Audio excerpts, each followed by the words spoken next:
Welcome to the tutorial. So now we will look at the unaware and aware mechanics. So in some missions, this is only against the AI unit. Some missions, the AI will start unaware. So usually, of course, instead of starting to the extremity like a normal fight, they will start next to random terrain, and basically you use a d10 to determine, well, I mean, you determine randomly which terrain. So for example here, 1 2 3 4 5 6 7 8 9 10. So I roll, so one would start here and the other one would start here, and then in relation to that terrain you determine where it starts. You use the d10 as a scatter die. So for example, this would be pointing this way towards an open side, and for this it's like if you place the dice here to see where you would be, so you would be facing like this. The AI must be facing towards a random open side, and the players will start out of reach of all enemy units, so they cannot start like this. And to signify the AI units are unaware, you place the cards for the AI face down. Usually when they're aware, you place the cards face up after the players have deployed, but to signify they're unaware, they will do that. So how it works is there's going to be the patrol phase. So the AI units will get to activate only if they have direct line of sight on a player controlled unit. So for example, if, let's say, I don't know, I would move here and he's unaware, well then at that point he becomes aware, and when he becomes aware, I immediately flip his initiative card, and then that unit, the player unit, can finish his activation, but the AI unit will get to activate after, based on his initiative order. But let's say here, we're going to start like this, but as long as they're unaware, basically they will activate only in the patrol phase. So the patrol phase is after all the aware units have activated. Of course, the players start aware of the enemy units. So basically, they do the standard uh, initiative rules thing. Then they get to activate, move, etc. And once and if they attack, of course, the difference is the unaware enemy units cannot adjust their facing. They can adjust their facing as part of the enemy move only against units they are aware of.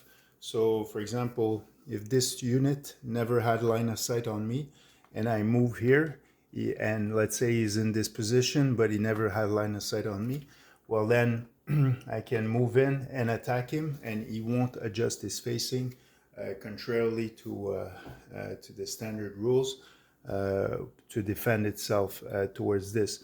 So the AI will be aware only of the units he had direct line of sight to, and he will target only the units he's aware of. So for example, if he never had line of sight on me, just on him, so when he activates, he's going to target this person, the closest enemy he's aware of for that. And once all aware units have activated, so let's say for the sake of the example, I would have moved, for example, here, I would have moved here. Well, then of course there wouldn't be any initiative card assigned. Then once all aware units have activated, so no more initiative card, then we go to the patrol phase. So how the patrol phase works is you start with the furthest enemy, unaware enemy. So basically he's going to do a 360-degree look all around. If he becomes aware, then he stops his activation there. So if I was here, and basically he does his 360 degrees, so he's going to see me, so then he would become aware and he would be integrated in the next initiative step. So I would just get rid of those to include him in the initiative step. But if he doesn't have line of sight on anybody, well then basically you will check for noise. So if there's because there's an action, you can spend MP to make noise. So you can use a die.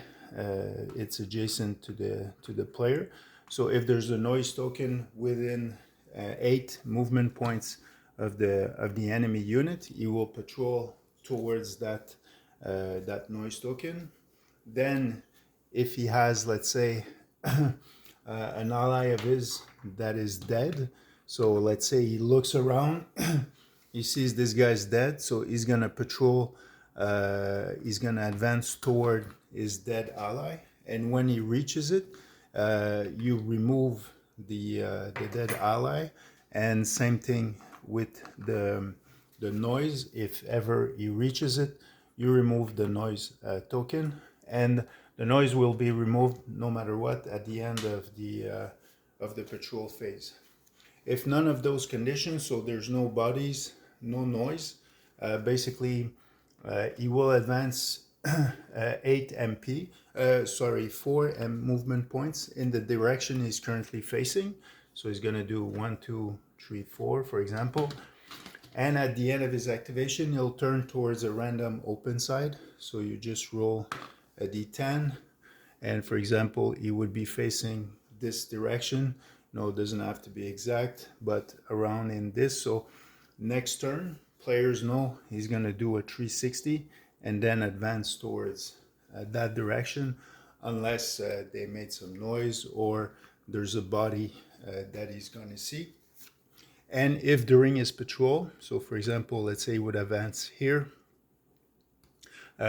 Also at the end of his patrol, he doesn't do the 360, just at the start. So players can plan ahead a bit what's going to happen. But for example, let's say he would have patrolled here. He has line of sight on my unit. So as soon as he has line of sight, he stops his patrolling. He faces towards the player he saw, and the unaware cards, the initiative cards, are placed in the discard pile.